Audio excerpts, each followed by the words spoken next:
A very good morning, students. Today we are going to start and types of heats, different type of heats. Topics हमारे पास क्या है? Different types of heat.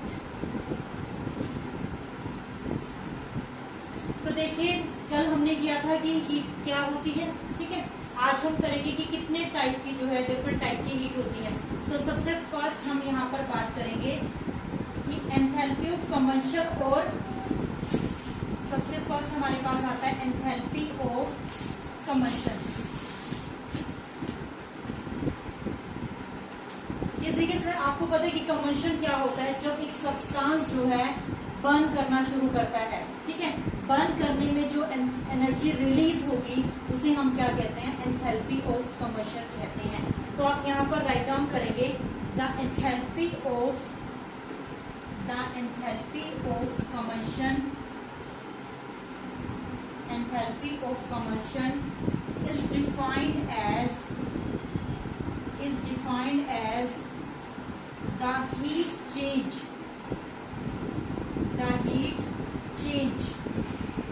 when one mole of substance is completely burned. उसे हम क्या कहते हैं? Enthalpy of combustion कहते हैं. एंथैल्पी ऑफ कंबंशन क्या है? चेंज. किसमें चेंज हुआ? जब हीट एनर्जी में चेंज होगा, जब एक मोल ऑफ सब्सटेंस बर्न करेगा. कैसे? फॉर एग्जाम्पल हमने यहाँ पर क्या लिया? कार्बन को बर्न किया. किसकी प्रेजेंस में? ऑक्सीजन. कंबंशन के लिए हमेशा ऑक्सीजन जो है वो एसेंशियल होती है. बिना ऑक्सीजन के लिए जो है कोई भी सब्सटेंस जो है वो कंबस्ट नहीं हो सकता. तो यहाँ पर क्या हुआ? CO2 साथ में एनर्जी भी क्या हुई? रिलीज हुई. तो ये जो चेंज है ये एनर्जी में चेंज है, ठीक है. तो इसे हम क्या कहते हैं? एंथैल्पी ऑफ कंबंशन कहते हैं. नेक्स्ट हमारे पास आते हैं कि स्टैंडर्ड एंथैल्पी ऑफ कंबंशन. जहां पर भी स्टैंडर्ड वर्ड यूज होगा, स्टैंडर्ड वर्ड का मतलब है कि वहां पर टेम्परेचर और प्रेशर की कंडीशंस हो जाएंगी, ठीक है. जैसे टेम्परेचर 298 केल्विन होता है, 27 डिग्री सेल्सियस होता है ना. 25 या 27 डिग्री सेल्सियस जो है हम रूम टेम्परेचर पर स्टैंडर्ड टेम्परेचर कंसीडर करते हैं, ठीक है. तो स्टैंडर्ड कंडीशंस होंगी, यानी कि टेम्परेचर वहां पर 25 डिग्री सेल्सियस होगा, प्रेशर वहां पर क्या होगा? 1 बार होगा. तो ये क्या होगा? स्टैंडर्ड एंथैल्पी क्या होगी?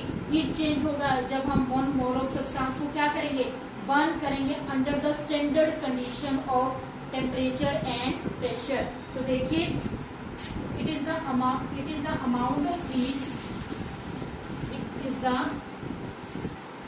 अमाउंट ऑफ हीट, released या evolved. You can say that when 1 mole of substance क्या करता है? कंप्लीटली ऑक्सीडाइज हो जाएगा under standard condition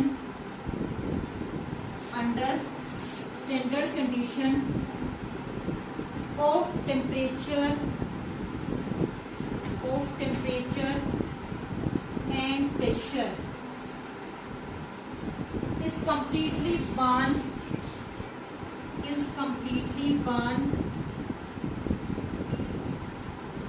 to form the product.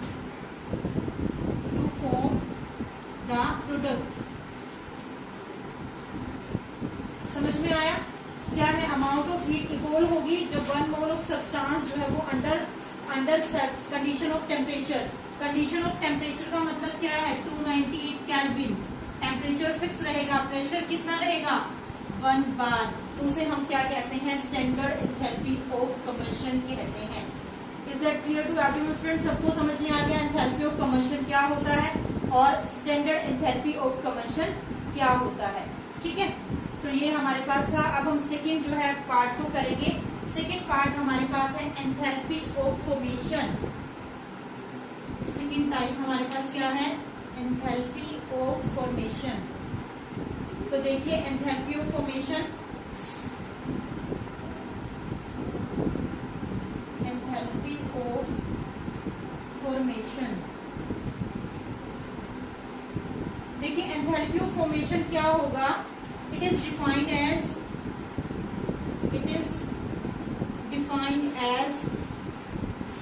Heat changes, it is defined as heat changes. यहाँ पर हीट जो है वो इवोल्व भी हो सकती है और रिलीज भी हो सकती है। हीट इज इवोल्व और एब्जॉर्ब, क्या हो सकती है, हीट जो है रिलीज भी हो सकती है और एब्जॉर्ब भी हो सकती है। When 1 mole of substance, when 1 mole of substance is formed from its element under given condition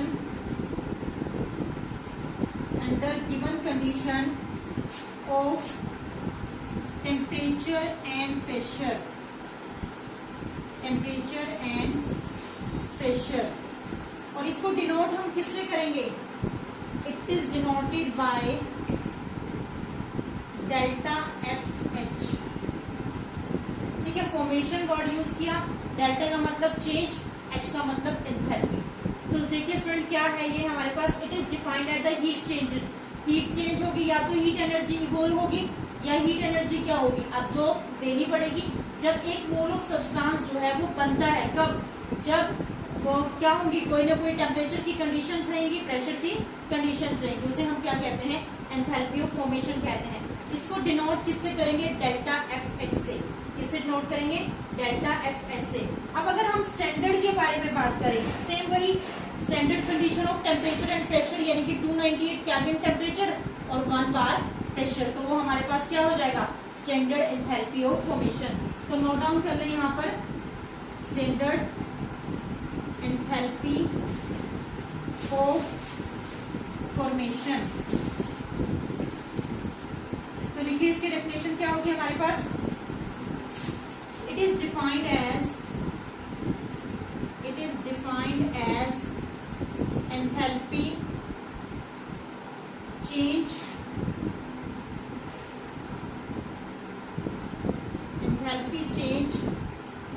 accompanying the formation of 1 mole of substance, 1 mole of substance in standard state,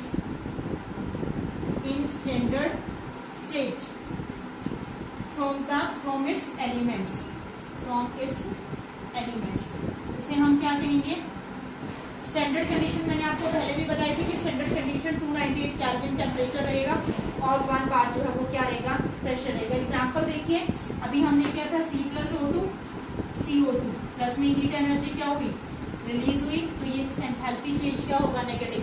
delta H क्या रहेगा, negative रहेगा, क्योंकि हम यहाँ पर heat energy क्या हुई है, रिलीज हुई, यानी कि हीट एनर्जी रिलीज हो या इवोल्व हो, दोनों में जो है सेम यहाँ पर हम यूज करेंगे। ठीक है, अगर हीट एनर्जी एब्जॉर्ब हुई है तो डेल्टा एच बिकम पॉजिटिव, अगर हीट एनर्जी रिलीज हुई है तो delta H become negative. Is that clear student? तो देखिए अब इंपॉर्टेंस क्या है स्टैंडर्ड एंथैल्पी ऑफ फॉर्मेशन।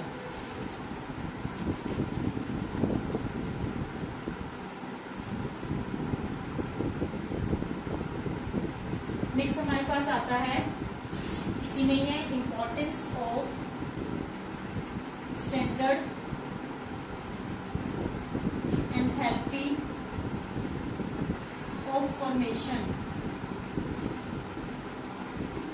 देखिए अगर हमें यहां से निकालना हो डेल्टा एफ एच नोट की वैल्यू निकालनी होगी, तो आप कैसे कैलकुलेट करेंगे, प्रोडक्ट में से रिएक्टेंट की एंथैल्पीज को माइनस कर देंगे, यानी कि ये फॉर्मूला आप यहाँ पर यूज करेंगे, summation delta F H note product minus summation delta F H note reactant. अगर आप प्रोडक्ट में से रिएक्टेंट को माइनस करते हैं, यानी कि एंथैल्पीज ऑफ प्रोडक्ट में से एंथैल्पीज ऑफ रिएक्टेंट को माइनस करते हैं तो आपके पास क्या आ जाएगा, स्टैंडर्ड एंथैल्पी ऑफ फॉर्मेशन आ जाएगा। Is it clear to everyone? तो यहाँ से आप जो है वैल्यूज को कैलकुलेट कर सकते हैं। नेक्स्ट स्टूडेंट हमारे पास आता है third, enthalpy of neutralization. Enthalpy of neutralization, सबसे पहले तो आपको न्यूट्रलाइजेशन का मीनिंग पता होना चाहिए कि न्यूट्रलाइजेशन क्या होता है। न्यूट्रलाइजेशन क्या होता है, जब एसिड और बेस आपस में रिएक्ट करते हैं, यानी कि एसिड प्लस बेस क्या बनाते हैं, सोल्ट प्लस वाटर की फॉर्मेशन करते हैं। ठीक है, तो यानी कि एसिड और बेस, जैसे हमारे स्टमक में एसिडिटी की क्वांटिटी इंक्रीज हो जाती है तो उसके लिए हम क्या लेते हैं, बेस लेते हैं।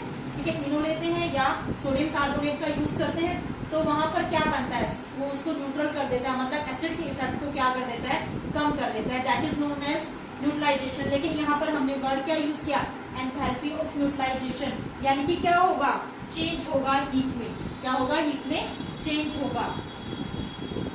तो लिखेंगे it is defined as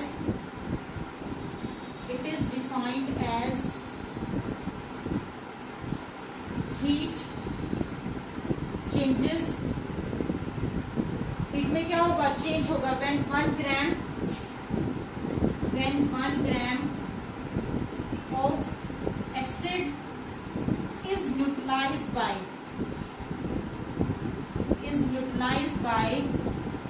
1 gram of base।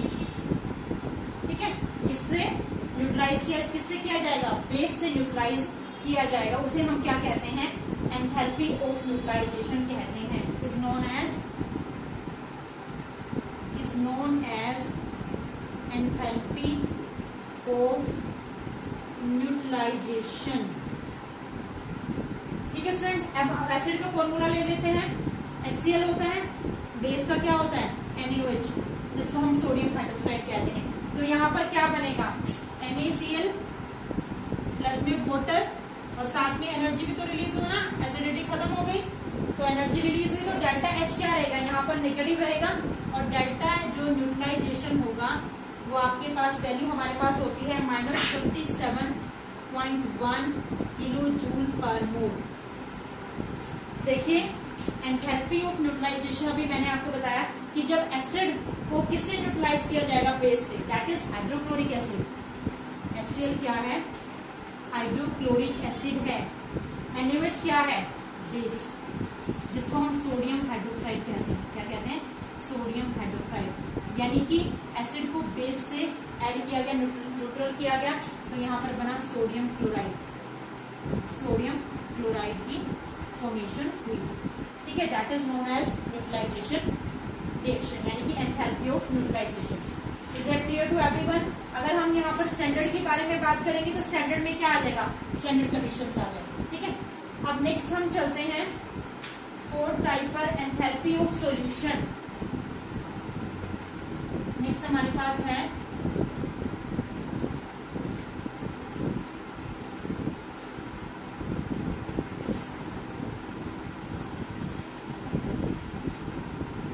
Fourth part, हमारे पास है एंथैल्पी ऑफ सॉल्यूशन।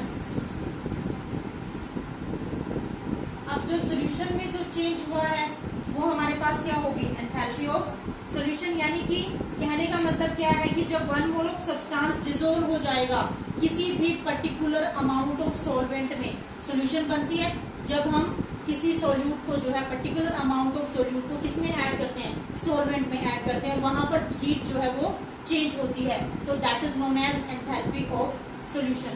तो राइट डाउन करें, it may be defined as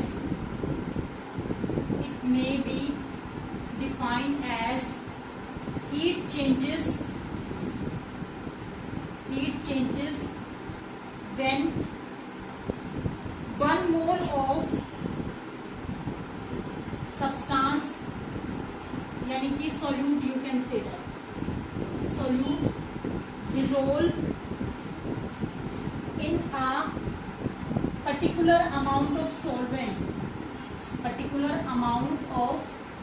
solvent, यानी कि जब सोल्यूट को सॉल्वेंट के अंदर डिसॉल्व किया और जो हीट में चेंज आया, that is known as enthalpy of solution.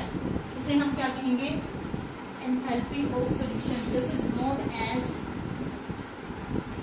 enthalpy of solution. समझ में आया स्टूडेंट? सबको क्लियर हुआ? एंथैल्पी ऑफ सॉल्यूशन एग्जांपल कुछ भी ले सकते हैं. KCl लिया, सोडियम क्लोराइड या नमक ले लो, NaCl ले ले.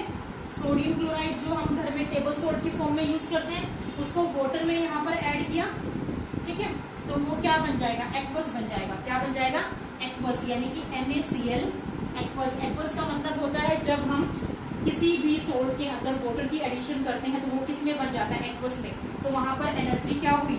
एब्जॉर्ब हुई. एनर्जी क्या हुई? एब्जॉर्ब हुई, क्योंकि सोल्यूट को सॉल्वेंट में हमने क्या किया? ऐड किया. तो यहाँ पर जो है नेगेटिव में हमारे पास आ जाएगा कितना, यहाँ पर डाल देंगे आप इसको, वाटर प्लस एनर्जी कितनी यूज हुई? 180.6 किलो जूल. ठीक है, इतनी अप्रोक्सीमेट एनर्जी यहाँ पर ऐड हो जाएगी. यहाँ पर एनर्जी डाल सकते हैं आप. तो ये हमारे पास क्या है? Enthalpy of solution. सबको समझ में आ गया एंथैल्पी ऑफ सॉल्यूशन? अब जो है हमारे पास नेक्स्ट आता है enthalpy of atomization. Next part हमारे पास आता है एंथैल्पी ऑफ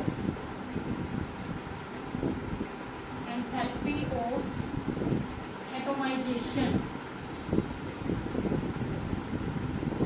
देखिए एंथैल्पी ऑफ एटमाइजेशन का मतलब क्या है? जब एंथैल्पी चेंज होगी किसके ड्यूरिंग, जो है 1 मोल ऑफ सब्सटेंस जो है वो डिसोशिएट हो जाएगा.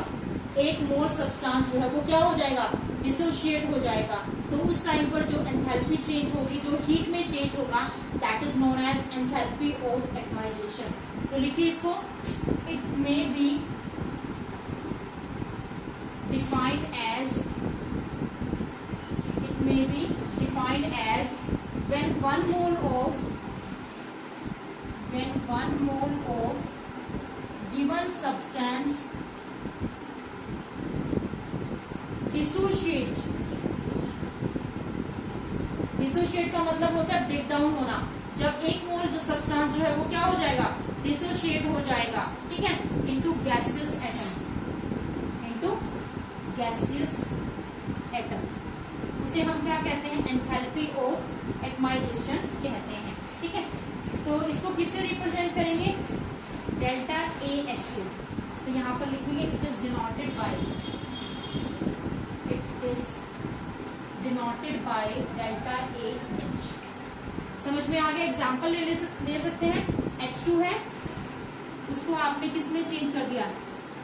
एटम में चेंज कर दिया. एटम में चेंज करने के लिए जो एनर्जी यहाँ पर यूटिलाइज हुई, तो वो क्या यूटिलाइज हुई? यहाँ पर आपने इसको एनर्जी प्रोवाइड की. तो यहाँ पर जो एनर्जी प्रोवाइड हुई H2 में, कितनी अमाउंट ऑफ एनर्जी लगी? हमारी 435.0 किलो जूल. ठीक है, किलो जूल पर मोल. तो यहाँ पर जो है ये इतनी अमाउंट ऑफ एनर्जी जो है वो यूटिलाइज हुई. तो that is known as enthalpy of atomization. Is it clear to everyone? इसको नोट डाउन कर रहे हैं यहाँ तक. ये स्टूडेंट नेक्स्ट हमारे पास आता है एंथैल्पी ऑफ आयोनाइजेशन. नेक्स्ट हमारे पास आता है एंथैल्पी ऑफ आयोनाइजेशन. अब देखिए एंथैल्पी ऑफ आयोनाइजेशन का मतलब क्या है? आयंस में ब्रेक डाउन होने के लिए जितनी अमाउंट ऑफ एनर्जी जो है वो हीट जो है वो चेंज हुई, तो उसे हम क्या कहते हैं? एंथैल्पी ऑफ आयोनाइजेशन कहते हैं. तो लिखिए student, when one mole of a covalent compound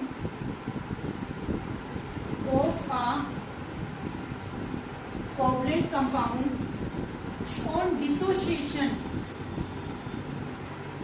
dissociation in water split to produce ions in the solution. ठीक है, यानी कि जब 1 mole of covalent compound break down होकर वाटर में आयंस में जो है स्प्लिट हो जाता है, ब्रेक डाउन हो जाता है, तो वहां पर क्या होती है? Enthalpy change. Then enthalpy change take place. Then enthalpy change takes place. Enthalpy कहेंगे, एंथैल्पी ऑफ आयोनाइजेशन कहेंगे। क्या कहेंगे? Enthalpy of ionization. तो यहाँ पर लिखेंगे this is known as enthalpy of ionization. Is that clear students? क्या समझ में आया? अब जैसे HCl है, HCl को वाटर में डिसोल्व किया तो ये किसमें H पॉजिटिव और Cl नेगेटिव आयंस में ब्रेक डाउन हो जाएगा, या फिर H3O पॉजिटिव प्लस में Cl नेगेटिव आयंस में ब्रेक डाउन हो जाएगा। तो यानी कि जब एक मोल ऑफ कोवलेंट कंपाउंड जो है वो डिसोशिएट होता है, ठीक है, वाटर में, तो वो स्प्लिट हो जाता है किसमें हो जाता है? यहाँ पर सॉरी डिसोल्व लिखे आप, डिसोशिएट नहीं, डिसोल्व इन वाटर। ठीक है, जब वो डिसोल्व होता है तो वो स्प्लिट हो जाता है आयंस के अंदर। तो एग्जांपल हमने यहाँ पर लिख दिया, HCl को वाटर में डिसोल्व किया तो H पॉजिटिव प्लस में Cl नेगेटिव आयंस में ब्रेक डाउन हो जाएगा। Is that clear student? सबको समझ में आया? इसको नोट डाउन कर लें, उसके बाद हम नेक्स्ट वाला टॉपिक करते हैं। ये नेक्स्ट हमारे पास आता है enthalpy of hydration. Enthalpy of hydration. अब देखिए स्टूडेंट, हाइड्रेशन का मतलब क्या? वाटर की क्वांटिटी ऐड करना। यानी कि जब हम किसी भी सब्सटेंस के अंदर वाटर ऐड करते हैं तो एनहाइड्रस सोल्ट जो है वो क्या हो जाता है? हाइड्रेटेड हो जाता है। मतलब कि जब एनहाइड्रस सोल्ट जो है वो हाइड्रेटेड सोल्ट में चेंज होता है तो उसमें कुछ ना कुछ जो है हीट एनर्जी में क्या होता है? चेंज होता है। उसे हम क्या कहते हैं? एंथैल्पी ऑफ हाइड्रेशन कहते हैं। क्या कहते हैं? Enthalpy of hydration. तो यहाँ पर क्या होगा? The amount of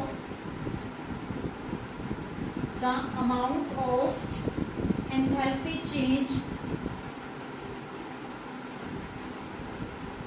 amount of enthalpy change when 1 mole of anhydrous salt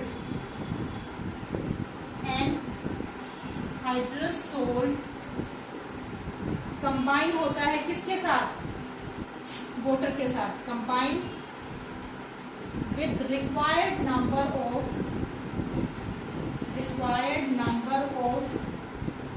water molecules। देखिए स्टूडेंट, क्या कहता है कि अमाउंट ऑफ एंथैल्पी चेंज, जब एक मोल ऑफ एनहाइड्रस सोल्ट जो है वो कंबाइन होता है किसके साथ? Required number of water molecules के साथ। जैसे कि कॉपर सल्फेट, ठीक है, जैसे कॉपर सल्फेट है वो 5 वाटर मॉलिक्यूल के साथ ऐड हो जाएगा तो क्या बनेगा? CuSO4.5H2O। क्या बनेगा? CuSO4.5H2O। तो कॉपर सल्फेट में जब वाटर की एडिशन हुई तो किसमें चेंज हुआ? कॉपर सल्फेट.5H2O, यानी कि वो हाइड्रेटेड हो गया। अभी ये एनहाइड्रस कॉपर सल्फेट था, एनहाइड्रस कॉपर सल्फेट, और जैसे ही हमने वाटर के मॉलिक्यूल को ऐड किया तो ये किसमें हो गया? हाइड्रस में चेंज हो गया। ये स्टूडेंट देखिए, अब हमने एनहाइड्रस कॉपर सल्फेट में वाटर के मॉलिक्यूल को ऐड किया तो कॉपर सल्फेट जो है वो क्या हो गया? हाइड्रेटेड हो गया। ठीक है, तो यहाँ पर हमें क्या मिला? Hydrated copper sulphate. क्या मिला? Hydrated copper sulphate. Hydrated copper sulphate. समझ में आया सबको? Enthalpy of hydration. ठीक है, is that clear to everyone student? सबको क्लियर हो गया एंथैल्पी ऑफ हाइड्रेशन? अब हमारे पास नेक्स्ट आता है एंथैल्पी ऑफ हाइड्रोजनेशन। क्या आता है? Enthalpy of hydrogenation. नेक्स्ट हमारे पास आएगा एंथैल्पी ऑफ हाइड्रोजनेशन। अब देखो, जो एंथैल्पी में चेंज होगा हाइड्रोजन के एडिशन से, ठीक है, यानी कि जो enthalpy changes by the addition of hydrogen, उसे हम क्या कहते हैं? एंथैल्पी ऑफ हाइड्रेशन कहते हैं। तो amount of enthalpy changes, the amount of enthalpy changes takes place, amount of enthalpy changes take place when one mole of unsaturated hydrocarbon कह सकते हैं ऑर्गेनिक कंपाउंड कह सकते हैं, unsaturated organic compound. When 1 mole of unsaturated organic compound is completely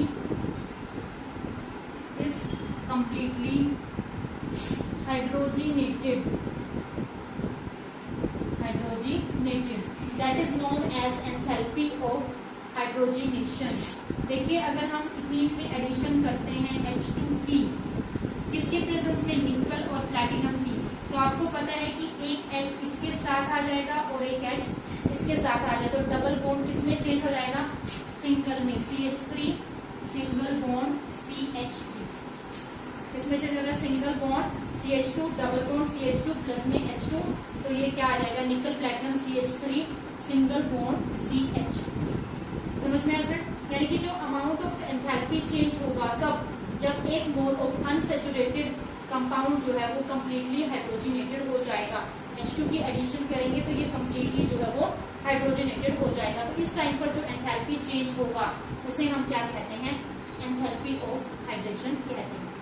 is that clear to everyone student? सबको समझ में आया? तो इसको नोट डाउन कर लें।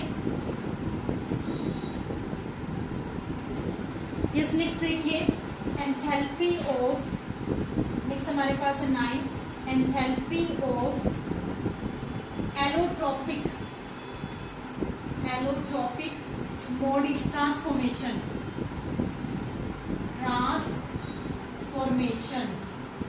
Enthalpy of allotropic transformation. ये देखिए student, enthalpy of allotropic transformation, इसमें क्या होता है कि जो एंथैल्पी चेंज होता है जब एक एलोट्रोप दूसरे एलोट्रोप में चेंज होता है, जैसे कि कार्बन का ग्रेफाइट, आपको पता है कार्बन की 3 एलोट्रोपिक फॉर्म होती है, ग्रेफाइट, डायमंड एंड फुलरिंस। यानी कि जब कार्बन का ग्रेफाइट जो है वो चेंज होता है किसके अंदर, कार्बन डायमंड के अंदर, किसमें चेंज होता है, कार्बन डायमंड में। तो जब एक एलोट्रोप दूसरे एलोट्रोप में चेंज होगा और उस टाइम पर जो एनर्जी चेंज वहां पर होगा, that is known as enthalpy of allotropic. क्या बोला जाएगा, एंथैल्पी ऑफ एलोट्रोपिक ट्रांसफॉर्मेशन। जैसे कि सल्फर मोनोक्लिनिक, सल्फर के भी एलोट्रोप होते हैं, तो सल्फर जो है मोनोक्लिनिक फॉर्म से किसमें चेंज हो जाएगा, रोम्बिक में, किसमें चेंज हो जाएगा, रोम्बिक में चेंज हो जाएगा।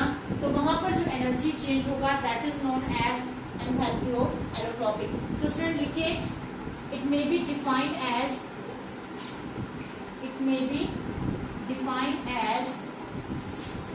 the change in enthalpy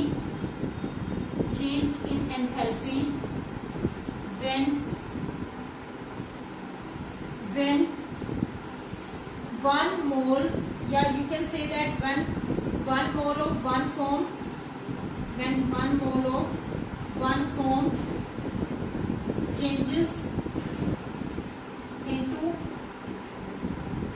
another form is known as enthalpy of allotropic transformation, enthalpy of allotropic transformation। ये स्टूडेंट देखिए, एंथैल्पी ऑफ एलोट्रोपिक ट्रांसफॉर्मेशन क्या है, जब एंथैल्पी में चेंज होगा, जब एक मोल ऑफ जो सब्सटेंस है, यानी कि 1 mole of one form change into another form, उसे हम क्या कहते हैं, एंथैल्पी ऑफ एलोट्रोपिक ट्रांसफॉर्मेशन कहते हैं। तो स्टूडेंट ये हमारे पास टाइप्स ऑफ एंथैल्पीज का टॉपिक था, ठीक है। उसके बाद जो है हम कल नेक्स्ट टॉपिक को स्टार्ट करेंगे student. Thank you and have a nice day.